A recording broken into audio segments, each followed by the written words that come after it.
মানসী গঙ্গা কে প্রকট করেছিলেন? ভগবান শ্রীকৃষ্ণ। মনন করার সঙ্গে সঙ্গে ধরণী থেকে সেখানে গঙ্গার প্রকাশ হয়েছিল। ভগবান মনে করার সঙ্গে সঙ্গে যে আমার ব্রজবাসী ব্রজবাসিনী আর গাভীগণ এরা সকলে চারণ করতে করে তৃষ্ণার্ত হবে, এদের জলপানের জন্য তুমি প্রকটিত হও। ভগবান মনে মনে চিন্তা করলেন, করার সঙ্গে সঙ্গে মানসী গঙ্গা প্রকাশ হয়ে গেল।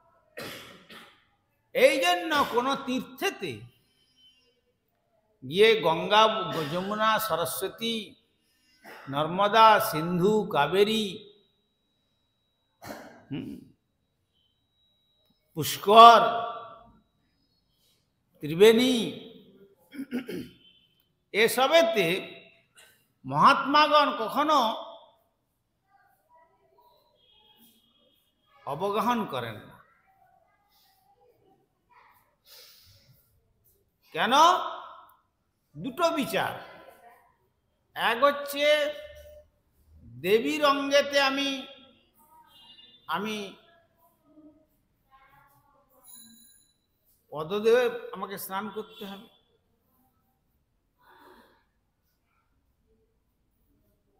আর এক বিচারে বলছেন মায়ের কোলে যেমন সন্তান, মায়ের কোলে যেমন সন্তান, তার সন্তানের পাও তো মায়ের অঙ্গের লাগছে, তাতে কি মা অপরাধ নেন? ছেলের কোনো পাপ হয়?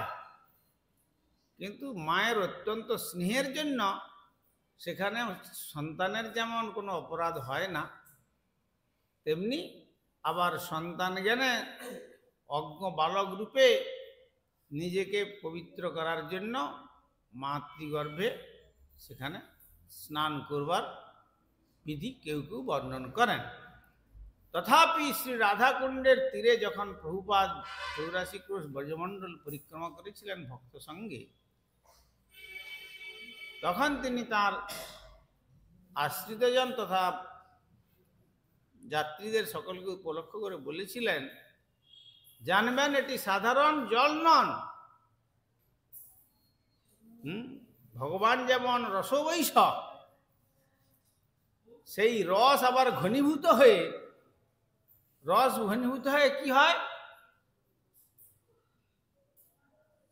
রস ঘনীভূত হয়ে তাকে উল্টো করতে হয়, তখন স্বরেতে পরিণত হয়। দুগ্ধ যেমন ঘনীভূত হয়ে হতে হতে যেমন কি হয়, ক্ষীর রূপী স্বরে পরিণত হয়, তেমনি জানবেন যে সমস্ত নদী রসেতে পরিপূর্ণ হয়ে কৃষ্ণ সেবার জন্য ভাবাবেশে স্বরূপ ধারণ করে রাধা কুণ্ডেতে বিরাজ করছেন। সুতরাং আপনারা এখানে প্রণাম করে উপর থেকে সেই ভক্তিরসপূর্ণ শ্রীকৃষ্ণের প্রসাদ রূপে আপনারা মস্তকে ধারণ করুন। আপনারা রাধাকুণ্ডেতে কখনো চরণ দিয়ে গিয়ে অবগাহন করবেন। প্রভুপাদ এই বিচার দেখিয়েছিলেন। তো দুটো বিচারই চলে। যদি মনে করে যে আমি অজ্ঞ দুগ্ধপোষ্য বালক, সেই বিচারে তিনি স্নান করতে পারেন। আর যদি তিনি যখন বড় হয় তখন তো আর মায়ের অঙ্গে পা লাগাতে পারবে না, তখন যদি সাধনার দ্বারা সাধকের সাধনার উন্নতি স্তরে পৌঁছে যান, তখন তারা কখনো গঙ্গা যমুনাদি তীর্থেতে এইভাবে পদচারণা করে মায়ের অঙ্গেতে পদাঘাত করবেন, তারা দূর থেকে প্রণাম করবেন। এই জন্য এই যে ধরুন এই যে মহাকুম্ভ স্নান বলে হলো,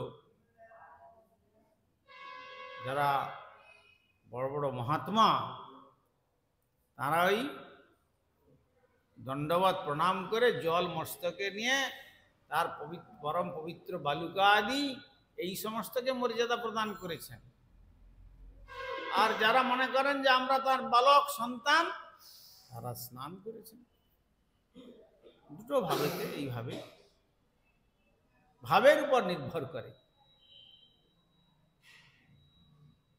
সেই জন্য বিশেষ করে কর্মজড় স্মার্ত জগৎ তারা স্নানের প্রাধান্য দেন, কিন্তু যারা উন্নত স্তরের চরম অবস্থাতে পৌঁছে গেছেন তারা এই গঙ্গা যমুনাদির স্থূল রূপ দর্শন করছেন না, তারা স্বরূপ দর্শন করছেন। সেখানে তারা কেবল শ্রদ্ধা ভক্তি সহকারে তাকে প্রণাম করেন আর তার সেই পরম পবিত্র জল মস্তকে নিয়ে ধন্য বলে মনে করেন। আর সেই জলকে ধারণ করে নিয়ে এসে বিশেষ করে আহ্নিকের সময়তে তারা সেই জল দিয়ে আচমন করে যাতে ভগবানকে স্মরণ ভালো মতো করতে পারেন, সেই আচমন করে তারা সেইভাবে আহ্নিকাদি জপ করেন বা তিলক ধারণ করেন। অঙ্গেতে অঙ্গেতে তিলক ধারণ করেন। তাও তিলক কোথায়? নাভির তলে নয়। নাভির তলে কোনো তিলক নাই, আছে? সব নাভির ঊর্ধ্বে। এমন ভাবেতে আমাদের গুরুবর্গ বা বেদব্যাস বিচারধারা দিয়েছেন যে তিলক দেখুন সর্বত্র, সব নাভির উপরে, সব নাভির উপরে তিলক। সেই পরম পবিত্র গঙ্গা জল দিয়ে সেই সমস্ত গঙ্গা যমুনা সরস্বতী বা সর্বতীর্থের জল, আর সমস্ত তীর্থের জল গঙ্গা যমুনা সরস্বতীতে যেমন পাওয়া যায়, আর শ্রী রাধাকুণ্ডের জল নিলে সমস্ত তীর্থের জল পাওয়া যায়। ওদি কিন্তু ভগবত ভক্তি রস তার মধ্যে বিশেষ রূপে সাধককে উন্নীত করে ভক্তি স্তরে।